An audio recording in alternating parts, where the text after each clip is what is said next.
buenos días, gracias por acompañarnos en el mismo medio de esta semana. Hoy es miércoles y esto es Conexión 32. Hola Miguel. Leila. ¿Cómo estás? Me alegra estar contigo. Igual para mí también estar aquí contigo. Hoy miércoles. Un día importante. Sí, hoy arranca la evaluación por parte del Consejo Nacional de la Magistratura del primer grupo de aspirantes. Sí, hoy son 26, empieza a las 9 de la mañana, o sea que saliendo de aquí en un rato lo podremos ver en vivo en la página de la presidencia. Van a evaluar 26 hoy, entonces mañana y pasado arrancan un poquito más temprano, a las 8, para que el viernes ya terminen con los 78. En orden en orden alfabético. Alfabético, exactamente. Correcto. Lo del orden alfabético impide que haya especulación con relación a que pueda haber preferencias con relación a uno u otro, ¿no? Porque el problema es que como son muy pocas las posiciones y muchos los aspirantes, aquellos que inicialmente provoquen mucha entusiasmo y den una muy buena impresión en los miembros del Consejo, el tercer día, por ejemplo, siempre la última buena impresión es la que prevalece con relación a las demás. Y eso tiene, pero yo creo que estamos ante un grupo lo suficientemente inteligente e interesado realmente en dotar al país de una buena Suprema Corte de Justicia, que escogerán los mejores entre los muy buenos. Claro, de ese grupo de aspirantes, el número exacto, o sea, de esos 78, el número exacto de jueces de carrera no sé cuántos son, pero sé que es más de la mitad, o sea, como 40 y algo por ahí. Son jueces de carrera, ya sea apelación, primera instancia, jueces. Hay otro grupo que son abogados en ejercicio, pero no son jueces. Y hay también algunos, son menos, pero hay fiscales. O sea, son miembros del Ministerio Público. ¿Sabes que la ley exige que el 75% de la Suprema esté compuesta por jueces de carrera? Lo que significa que hay un 25% que no tienen que serlo, o sea que ahí caben los que son abogados, los que son fiscales, y podrían elegir 12 jueces nuevos perfectamente. O sea, el Consejo tiene la potestad para hacer eso si quisiera. Podría simplemente llenar las vacantes que quedaron, que son la de Mariano Germán y la de Edgar Hernández, o podrían conservar algunos de los jueces que están, pero no a todos. O sea, el Consejo es soberano para tomar esa decisión, como lo entiende. Los dos miembros de la Junta, digo de la Suprema Corte de Justicia, son jueces que se evaluarán a sí mismos, ¿no? Porque se tienen que abstener, se tienen que abstener, pero están ahí adentro. Claro. Es una decisión difícil esa. Y van a evaluar evaluaron ya a sus pares, porque ya evaluaron los que están al día de hoy. Ya la señora Germán Brito ya fue evaluada, se supone, no será nuevamente interrogada. Por eso no me explico el comunicado de participación ciudadana, que es me parece que es muy severo en su juicio contra el Procurador General de la República. Y yo creo que hay una confrontación ahí que va a tener una repercusión. No me atrevo todavía a hacer un pronóstico con relación a cuál será el desenlace de esa confrontación de participación ciudadana, pero cualquiera que sea la elección que haga el Consejo Nacional de la Magistratura, no va a dejar conforme a los grupos que conforman y coinciden en participación ciudadana. Estamos frente a una confrontación de muy larga data, porque viene de lejos, evidentemente, y que tiene la posibilidad de sobrevivir a todas las contingencias políticas que se puedan dar en el país en los próximos años. ¿Tú te refieres a participación ciudadana?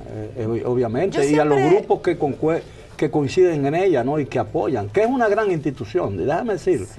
Participación Ciudadana y muchas otras entidades de la sociedad civil que tienen roles parecidos pero en otras áreas de la actividad nacional, han hecho un papel fundamental en la vida democrática del país, han ayudado incluso a educar a mucha gente con relación a los valores democráticos. Lo que pasa es que muchas veces a medida que se van creciendo y poniendo y madurando o poniéndose viejas esas instituciones, como que la finalidad inicial, como comienza a recorrer otros senderos y a veces se sale de cauce y todo eso. A mí me pareció muy severa el comunicado de ayer de Participación Ciudadana, porque al fin de cuentas, como miembro del Consejo Nacional de la Magistratura, el Procurador General de la República hizo su trabajo. Mira, en el caso de específicamente Participación Ciudadana, sin restar importancia a las cosas positivas y los logros que ha tenido en este país, porque sería mezquino si no lo hago. Claro, evidentemente. Pero sin restar importancia a eso, yo siempre he tenido mis reservas con algunos de los grupos de la llamada sociedad civil y principalmente con Participación Ciudadana, porque muchas veces he visto que ellos quieren como erigirse en conciencia nacional y se autodenominan los representantes de la sociedad civil, y eso es muy subjetivo, porque a fin de cuentas, quien te eligió, yo soy sociedad civil, pero no siento que lo que tú estás diciendo me representa. Exactamente. En el tema de cuando tú tienes, por ejemplo, representantes en el Congreso, pueden ser buenos o malos, pueden ser serios o pueden ser no delincuentes, pero están legitimados por el voto. O sea, tú sabes a quién representan, porque un grupo de gente votaron por ellos. Sin embargo, en estos grupos como Participación Ciudadana siempre cabe la duda, sobre todo cuando ellos exigen cuotas de participación en algunos espacios, cabe la duda de a cuántos y a quiénes representan, porque a diferencia de los políticos, no han sido sometidos al escrutinio del voto. Es un grupo de gente que se colocan al frente de una organización que recibe muy buenos financiamientos y por ende puede hacer muchas cosas, incluyendo mucha publicidad y relaciones públicas. Bueno, yo creo firmemente en el papel que esas instituciones pueden desempeñar en una sociedad y su contribución al fortalecimiento de las instituciones que hagan funcionar una democracia. Pero todo se pone viejo, incluso hasta el vino. Claro. Hasta el vino se pone viejo y la gente cree que el vino solo mejora cuando envejece. No, el vino es como cualquier ser viviente, el vino nace, crece, madura y muere. Y eso pasa con las instituciones civiles y las instituciones políticas. Hace 20 o 30 años la principal fuerza política del país, nos gustara o no, era el Partido Reformista Social Cristiano. Hoy en día es un partido minoritario. En una oportunidad el gigante de la política dominicana lo fue el PRD. Hoy en día el PRD es una tercera o cuarta organización política de la República Dominicana. Está recuperando muchas de las posiciones perdidas, pero no está en la cúpula, en la cima del debate político, que lo ocupan dos organizaciones, que son el PLD y el PRM, sin lugar a dudas. Entonces, yo creo que hay que ver las cosas con mucha frialdad. Todo el mundo aquí tiene, cuando hablamos de jueces, realmente todo el mundo quiere jueces preferidos, todo el mundo tiene los jueces preferidos. Yo tengo un juez preferido, tú tienes un juez preferido, Participación lo tiene, el PLD lo tiene el PRM, todo el mundo. Jueces amigos también, la gente quiere tener a sus amigos. Bueno, en esa exactamente. Vimos, por ejemplo, una cosa que a mí me sorprendió, porque son miembros del Consejo Nacional de la Magistratura, cuando los dos representantes del Consejo, del PRM, sin que se apenas iniciada la evaluación de los aspirantes, y todavía no habían entrado a los nuevos que aspiran, sino se estaba en el proceso de evaluación a los que forman parte de la Suprema Corte de Justicia, propusieron a la doctora Miriam Germán Brito como presidente, lo cual me pareció a mí sorprendente que viniera de gente ya con experiencia política. Ninguno de los dos es abogado, supongo. Yo creo que Paliza estudió Derecho. No estoy segura. Yo creo que él es financiero, no sé, pero cualquiera que sea abogado o no lo sea, a mí me pareció que era muy injusto ese planteamiento contra 78 personas que están aspirando y que todavía no se le había dado la oportunidad de ser sometido a una evaluación. No solo injusto, para mí es una falta de respeto. O sea, si yo estuviera en ese grupo de 78 me sintiera ofendida, agredida, de que ya eligieron a una persona para un puesto que yo quiero sin haberme evaluado a mí. Exactamente, y de todas maneras uno sabe que esos dos votos están comprometidos. Exacto. Es decir, fue un desliz político, quizás motivado por el entusiasmo del momento, por lo que había ocurrido con la evaluación de la señora Germán Brito. Y yo espero que el Consejo Nacional de la Magistratura le dé al país una Suprema Corte de Justicia confiable, cualquiera que sean los miembros. Si son todos nuevos, mucho mejor, porque serían gente que vinieran también con... a veces la permanencia mucho tiempo en un puesto anquilosa a la gente, lo ve todo, no busca cosas nuevas, la capacidad creativa se duerme, y todo eso, y las cosas se llegan a ser muy rutinarias. Además sería una solución salomónica si son todos nuevos. O sea, yo creo que habrían menos cuestionamientos, porque, por ejemplo, en el caso de Miriam Germán Brito, si la dejan, habrá un grupo de gente que lo va a cuestionar, porque cuestionará sus vínculos, sus amistades, que son pocas pero selectas, esas fotos que han salido, habrá gente que lo va a cuestionar. Si la quitan, habrá gente que la ha defendido, como que tú has visto, que también la va a cuestionar. O sea, se la quitan y dejan otros. Pero si lo quitan a todos, ¿no? Ahora, la solución salomónica es una suprema nueva completa. Yo lo que no entiendo es lo siguiente. Por ejemplo, han circulado versiones, ¿no?, de que ella, con una experiencia tremenda, 40 años como juez, presidenta de hace más de 7 años de una sala importantísima de la Suprema Corte de Justicia, ha sido vinculada, justa o injustamente, ha sido vinculada por nexos de amistad, incluso de una relación hasta de tipo comercial, dudosas o no, ha sido cuestionada personas con un historial delictivo muy conocido y que se han ventilado incluso en la justicia dominicana. Entonces, yo me pregunto, ¿por qué no profundizamos en esto? ¿Por qué por simpatía, por afecto, por reconocimiento a una carrera de 48 años, nosotros marginamos ese vínculo? Y ¿por qué ella tiene que ser, definitivamente es una campaña? No, eso tiene que aclararse. Claro. Y yo creo que tiene que aclararse por el bien de ella.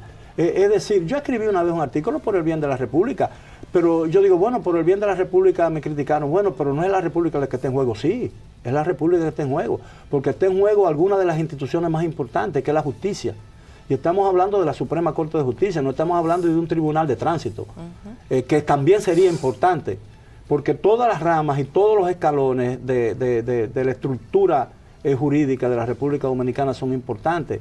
Si la Suprema Corte, el buen funcionamiento de la Suprema Corte de Justicia depende del buen funcionamiento de los tribunales de menor escala. Yo no sé si esa es la palabra o la frase correcta. Es decir, todo es como si usted hace un edificio de 10 pisos y las bases de las columnas de esas son débiles, ese edificio se va a caer. O no va a ser confiable vivir en él, porque al primer sacudión ese edificio se vendrá abajo. Y todos sabemos que la reputación de la Suprema Corte de Justicia se puede venir abajo por estos escándalos. Entonces yo creo que tiene que aclararse por el bien de ella, por el bien de la Suprema Corte de Justicia, por el bien del aparato judicial dominicano, por el bien de las estructuras democráticas dominicanas y por el bien de la República, porque no puede quedar eso en entredicho. Yo creo que eso tiene que aclararse.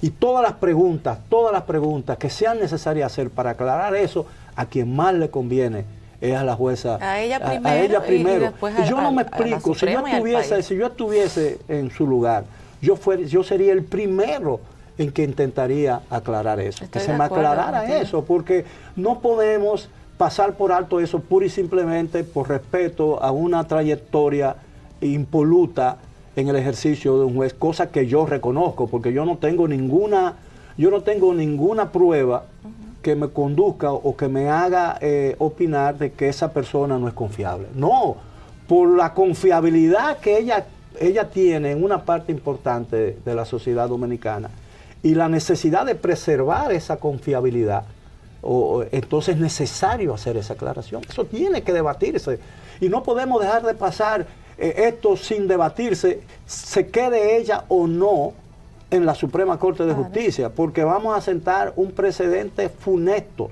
para el futuro. Claro, yo estoy totalmente de acuerdo contigo, que entiendo que hay que profundizar mucho más en esto, y ella no ha contribuido a que se profundice porque quizás por el mismo desborde de pasiones, ella como que se sintió muy empoderada y su reacción posterior fue hasta un poco soberbia, en mi opinión. Pero creo que con ello también debe desmontarse un fenómeno que es dañino en general, no solo para la justicia, sino en cualquier estamento. Y es que a veces uno se forma, o sea, las personas, la sociedad, se forma imágenes a partir de construcciones mediáticas, o sea, fundamentado en buenos trabajos de relaciones públicas, en construcciones mediáticas que terminan convirtiéndose en intocables, en una especie de ídolo, en santos. Y eso impide que si en algún momento esos santos tienen que ser sometidos al escrutinio, a la evaluación, a algún tipo de cuestionamiento, eso impide que la gente reaccione con objetividad. Yo me pregunto, si lo mismo estuviera sucediendo con otra persona que no haya sido convertida en una especie de ídolo producto de esa construcción mediática, si la reacción sería igual. Digamos cualquier nombre de un hombre que esté en la Suprema. Hirohito Reyes, uno de los jueces de la Suprema, lo menciono a él porque fue mi profesor, no por nada en particular. Y además tiene un nombre de emperador. No, claro, y él fue mi profesor, entonces él es el primero que me llega a la mente, de Derecho Penal. Fue buen profesor, dice. Fue buen profesor, sí, él fue buen profesor de Derecho Penal. Y fue, la persona que evaluó mi tesis también de grado, mira qué cosa.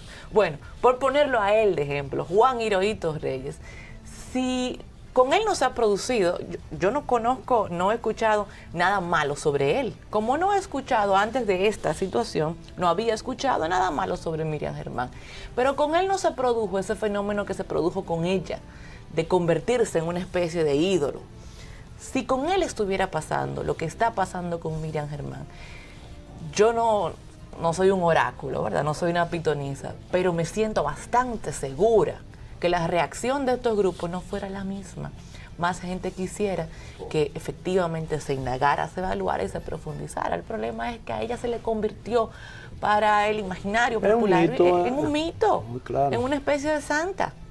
Y ese fenómeno no está bien, ni con ella, ni con otras personas que ocurre exactamente lo mismo, porque evita el escrutinio.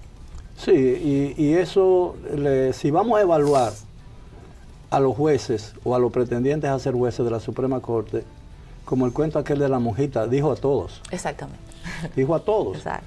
De manera pues que yo pienso que esas cosas no pueden quedar pendientes ni pueden archivarse. La tendencia en la República Dominicana a archivar los expedientes importantes, las cosas importantes, han dejado una mancha y han dejado una laguna fangosa en todas las instituciones del Estado, en el historial de todas las instituciones del Estado. Yo recuerdo perfectamente aquel expediente sobre Funglode, y no quiero, estoy poniendo las cosas que han tenido una repercusión, claro, ¿no? Que preparó el doctor Guillermo Moreno. Bueno, eso fue a un archivo, es decir, ¿por qué no profundizamos? ¿Por qué no se investigó eso? Si venía de una autoridad en materia que conocía y era un documento bien elaborado que demostraba que en el ejercicio de la presidencia todavía el doctor Leonel Fernández aceptó dádivas y aceptó cuestiones a su favor. Y yo digo que, por ejemplo, a mí siempre me sorprendía que la sociedad dominicana no protestaba. Por ejemplo, cuando el presidente Leonel Fernández salía en uno de esos viajes frecuentes de 15 y 20 días por el mundo, a conferencias que tenían mucha importancia y otras que no tenían, filmaba... Muchas que no tenían, sí, muchas. Mira, filmaba acuerdos internacionales con universidades extranjeras a nombre de Funglode. Firmaba. Señores, eso es monstruoso, porque él viajaba en su calidad de presidente de la República y en su doble condición de presidente de una fundación privada de él. Es decir, en cualquier país eso estremecía. Tenía efecto telúrico, un movimiento telúrico. Yo una vez escuché a Monseñor Agripino Núñez Collado en una actividad que me habló de eso, y yo hicimos el comentario, me dice, y este hombre le está haciendo competencia a las universidades, me dijo. Y yo dije, doctor, pero dígalo, Monseñor, dígalo. Yo no puedo decir eso, ¿entiendes? Entonces todo el mundo calla. Es decir, yo recuerdo, el que tiene alguna objeción... La conjura del silencio. Sí, el que tiene alguna objeción sobre este matrimonio, que lo diga ahora o que calle para siempre. Sí. Entonces, callamos para siempre. ¿Saben por qué? Porque en la escuela se perdió el hábito de hacer preguntas, y en las casas. Cállate, muchacho.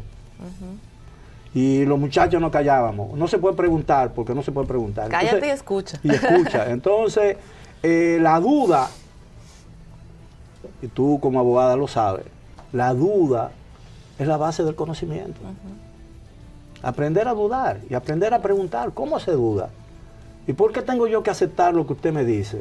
Yo quiero verlo. No, eso es así. No, no es así. Nada es así. Nada es así. Así es. Entonces, aquí perdimos un hábito fundamental para la práctica democrática, que es la preguntar y el cuestionamiento es importante. Entonces creemos mucho, nos gusta construir líderes, dioses, deidades humanas, ¿entiendes? Y a veces yo cuando veo a esos políticos, esos deidades, yo estoy buscando si tiene el halo. Es decir, no le veo. Son ídolos con pie de barro. No le veo arriba la cosa que sobre él. Sí, de las alas ni nada de eso. Sí. Ese es el problema. Mira, aparte de este tema, que seguiremos hablando en esta semana, porque hoy empiezan evaluaciones, mañana sigue, y todavía el viernes es el último grupo. Hay otra cosa que yo no quería dejar de mencionar. Miguel, ¿tú viste lo de Bautas Rojas? Ah, sí, muy interesante. Pero ven acá, pero no estamos poniendo locos, pero ¿y cómo fue? O sea, yo creo que fue una persona que yo la... Sí, él claro. es muy ecuánime, muy... El doctor Bautista Rojas es un hombre ecuánime. Claro. Y es una gran persona. Mira, sí, él eso y yo, pienso también. Él y yo, ¿no? Nos veíamos con mucha frecuencia en el gimnasio. Sigue yendo, es un hombre muy disciplinado. Tú llegabas al gimnasio a las 5:15 y él se estaba yendo. Sí. Todos los días, era una cosa tremenda. Es un hombre en muy buenas condiciones físicas, es un tipo muy decente, es un hombre muy abrigable, y nunca mis posiciones, que son muy fuertes contra lo que él defiende, el grupo al que pertenece en el PLD, nunca interfirió en ese asunto. Siempre me ha tratado con mucha caballerosidad y yo le tengo un gran respeto personal al doctor Bauta. Por eso me sorprendió mucho su declaración de que si intentan reformar la Constitución, por la fuerza se van a meter al Congreso. Que ellos iban a tomar el Congreso por la fuerza. Sí. Que el hecho de que sea él es lo que más sorprende, porque si lo dice Franklin Almeida, yo ni siquiera le presto atención. No, claro. Pero yo también tengo una buena opinión. Sí, claro. Del doctor y de su familia. Y esa opinión, y esa frase de él, y mi opinión sobre esa frase no va a cambiar mi punto de vista sobre él. Claro. Yo tengo un gran respeto por él y le tengo mucho aprecio del tipo de personal. Y creo que es de lo mejor que hay alrededor del presidente del Partido de la Liberación Por eso te digo, Dominicana. que haya sido él, pues yo lo hubiera esperado de Franklin. Pero ahí las aguas se están desbordando. Que haya sido él. Mira, las aguas se están desbordando, porque te recuerdas de que hace apenas 1 semana y media, 2 semanas, que otro miembro, que fue presidente de la Cámara de Diputados, señores, esa es una cosa para uno detenerse a pensar bien lo que nosotros hemos estado haciendo, ¿no? Y a quién estamos catapultando y a quienes estamos impidiendo que asciendan y todas esas cosas. El señor Rubén Maldonado dijo que para reformar la Constitución iban a tener que pasar por encima de su cadáver. Bueno, pero yo me digo, nosotros no estamos viviendo una guerra civil. Yo sé que muchos de nosotros la anidamos en nuestros corazones, porque nosotros tenemos la guerra civil, y se demuestra el hecho de cómo discutimos, cómo nuestra dificultad para sentarnos a hablar y conversar sobre nuestras diferencias, y cómo los desacuerdos, que muchas veces son inferiores y menores que los puntos de coincidencia, impiden que lleguemos o que arribemos a un puerto seguro. ¿Entiendes? Nos quedamos a la deriva en una mar procelosa, pura y simplemente porque el capitán estaba, a veces pienso yo, con su amante en su camerino, como ocurrió en aquel famoso barco que se hundió en la costa italiana. Pero ellos están muy agresivos. Sí, mira, eso mismo que tú mencionas de Rubén Maldonado, cuando él lo puso en su cuenta de Twitter, él puso, estamos parafraseando porque la frase exacta no la recuerdo, pero era algo así como que había que pasar por encima de su cadáver. Bueno, lo que dijo. Julio Curi le responde, me parecía como de manera de chanza, de relajo, ¿verdad? Y ese es el problema. con un signo de interrogación. Eso le responde Julio, pues el tipo fue... a la fiscalía. Sí, que Julio Curi lo está amenazando, porque le respondió, y ese es el problema, en Twitter. O sea, no personal, no, que está amenazando su vida y a iniciar acciones en la justicia. Dije, pero nos estamos poniendo locos. Que es lo mismo que me sorprendió de Bautas Rojas, porque él no es así, pero al él decir, cuando él dice, si intentan reformar la Constitución, vamos a tomar. No, pero alguien dijo también, después de esa declaración, alguien dijo que el Congreso iba a tener que reunirse yo no sé dónde. Sí, tomar el Congreso por la fuerza, algo así. O sea, él lo que está diciendo es, si intentan hacer algo que es legal, nosotros vamos a responder con una ilegalidad. ¿Eso es lo que está diciendo? Pero fíjate, yo puse en un tweet, porque hay una discusión que a mí me parece que se ha salido de cauce. Y la gente interpreta a su manera. Aquí hay un viejo refrán que dice, la guardia lee como quiera, ¿no? Claro. Entonces yo puse que reformar una constitución no es en sí misma una violación de la Carta, porque ella, exacto, la Constitución, establece las reglas para reformarla.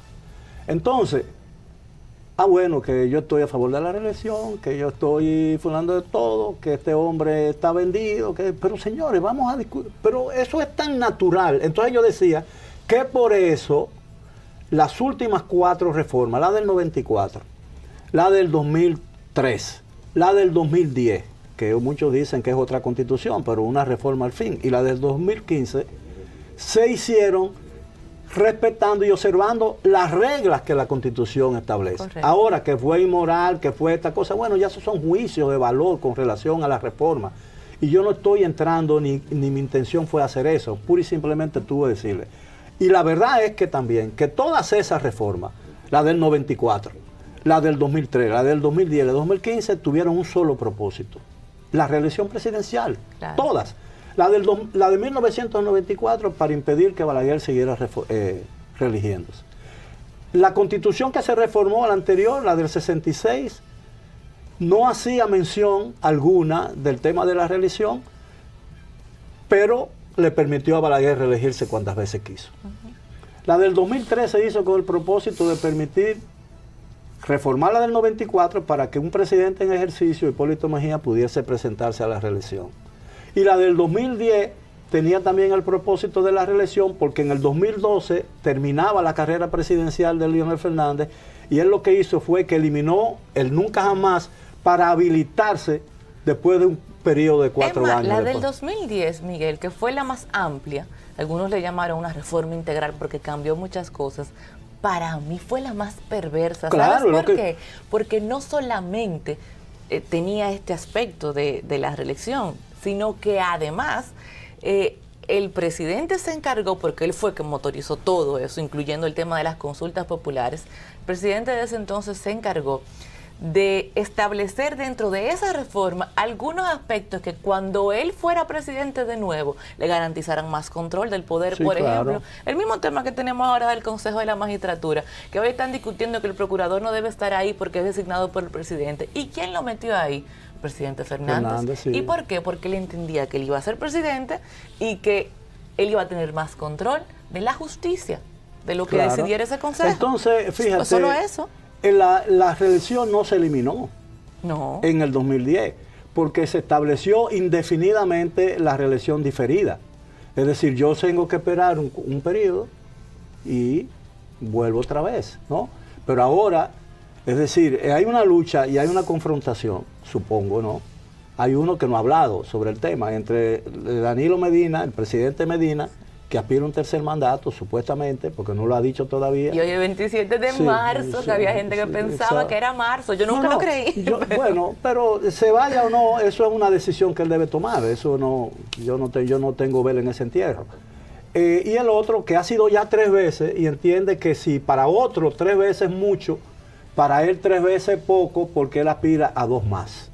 Entonces, ahí hay una contradicción y un conflicto moral en los planteamientos del doctor Leonel Fernández con relación a su tesis de la defensa y garante de la Constitución de la República. Yo estaría tentado, y lo he dicho y lo he escrito, yo estaría tentado de endosar su posición si él no fuera pretendiente nuevamente al cargo. Claro, pero volviendo al tema de lo que dice Bauta y a lo que dijiste, yo creo que uno puede discutir, sentarse a discutir si es prudente o no la reforma para rehabilitar al presidente Medina, o sea, para permitir su repostulación. Uno puede sentarse a discutir, habrán posiciones a favor, posiciones en contra, si es ético o no, si es moral o no, si conviene al país o no. Todo eso se puede discutir en un plano subjetivo. Lo que no es subjetivo, lo que es absolutamente objetivo, es que no hay que discutir si es legal o no, porque lo es. O sea, si se reforma la Constitución mediante el mecanismo que ella misma prevé para su modificación, eso no es ilegal. Claro. Eso te puede discutir el tema de la legitimidad y todo lo otro que es subjetivo y como dices tú, son juicios de valor. Todo eso se puede discutir en otro plano, pero en la legalidad no hay discusión posible. Claro. No cabe ninguna discusión. Es un hecho objetivo que la Constitución prevé su mecanismo de ser modificada y si se usa ese mecanismo, que es el que siempre se usa, no es ilegal la modificación. Por eso me sorprende que esta persona tan ecuánime, que tengo una buena opinión de él, el doctor Bauta Rojas, pida hacer o diga que se va a hacer algo ilegal, como es tomar por la fuerza el Congreso, si el Congreso intenta hacer algo que es legal, que es la modificación de la Constitución. Eso me parece una muestra incluso como de un estado de desesperación que no entiendo. No entiendo por qué, porque como dices, el presidente Danilo Medina no ha dicho nada. Hay mucha gente alrededor de él y eso pasa siempre porque los funcionarios quieren quedarse. O sea, en casi todos los gobiernos, no solo aquí, en otros países del mundo, los funcionarios quisieran que el presidente se reelija. Eso es un fenómeno normal, natural. Pero él no ha dicho absolutamente nada y sin embargo el fantasma de la reelección. Pero también me parece a mí que los partidos políticos dañan la reputación de su propia gente. Por ejemplo, cuando un dirigente del PRM o un dirigente de ese sector del PLD dice que van a aprobar la reforma porque están comprando a senadores y a diputados. Bueno, diputados en este caso, ¿no? Y yo digo, bueno, pero están comprando tu gente. Exacto. Es decir, tú eres que ha llevado a esa gente ahí. Exactamente. Tú estás comprando, entonces tú eres el que está mal posicionado, porque tú estás confiando en el voto de gente que es capaz de venderse. ¿Entiendes? Entonces, ese es el problema. Es decir, que el discurso político, y aquí tenemos, yo creo que el reto que nosotros tenemos en el futuro, cuando hay aquí un cambio realmente generacional, que realmente permita la discusión de los asuntos serios con ecuanimidad y dejando a un lado las diferencias y los intereses particulares, como han logrado muchos otros países, Francia en momentos críticos, Alemania en momentos críticos, Irlanda, que yo siempre lo pongo como ejemplo, Vietnam, que tuvo una guerra cruel con Estados Unidos, murieron 55.000 jóvenes norteamericanos entre 17 y 22 años, la criminata de la juventud americana. Murieron 1 millón del Vietcong, de soldados del Vietcong, 2 millones de civiles vietnamitas, 250.000 personas que no eran de ninguna nacionalidad. Y hoy en día Estados Unidos y Vietnam tienen un acuerdo de libre comercio entre ellos. Es decir, hay que dejar atrás el pasado. Es verdad que el pasado enseña y muestra algunos caminos para encontrar el futuro, no todos, algunos caminos para encontrar el futuro. Pero tú no puedes construir el futuro sobre la base de un pasado. Correcto. Porque el pasado queda atrás. Tú extraes las lecciones de ese pasado, pero tú no puedes, porque la vida gira. Así es. Bien, estamos ya, Miguel, en tiempo de nuestra entrevista y nos acompaña Charlie Mariotti, el senador de Monteplata por el PLD. Vamos a conversar con él después de esta breve pausa. Mantengan la sintonía. Esto es Conexión 32.